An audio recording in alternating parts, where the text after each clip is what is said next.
Speaker sir, మీరు విశేషమైన అనుభవం కలిగిన సీనియర్ మెంబర్ సార్. మీరు గతంలో చాలా ఉన్నతమైన పదవులు కూడా చేస్తున్నారు.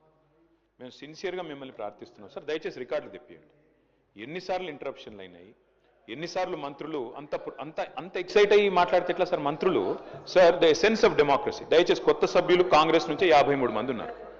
The essence of democracy, the beauty of discussion in assembly sir is discussion, debate, dissent. Sir, opposition అనేది మాకు we will have our say, the government will have its way.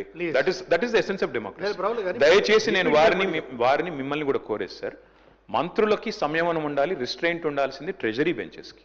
Opposition సహజంగానే మేము ప్రభుత్వం చేయని పనులు, ఇస్తానని చెప్పిన మాటలు, హామీలు కాని హామీలు మేము దయచేసి ప్రకాష్ రెడ్డి గారు, స్పీకర్ గారు ఒకటే రిక్వెస్ట్, మంత్రులకి మీరు దయచేసి చెప్పండి.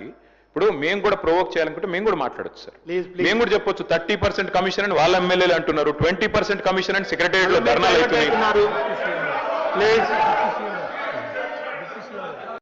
నిబద్ధత ఉండాలి. గౌరవ సభ్యులు మాట్లాడేటప్పుడు, ఒక స్టేట్మెంట్ చేసేటప్పుడు ఒళ్ళు దగ్గర పెట్టుకొని మనం మాట్లాడేది కరెక్టా కాదా, ఇది మనం ఏం చేస్తున్నాము నిబద్ధతతో మాట్లాడాలి. ఎంత అధ్యక్షుడు ఏమనుకుంటున్నారు? ఏది పడితే అది మాట్లాడితే చెల్లుతుంది అనుకుంటున్నారా? లేచిన దగ్గర చూస్తున్నాం అధ్యక్ష, ప్రతి స్టేట్మెంట్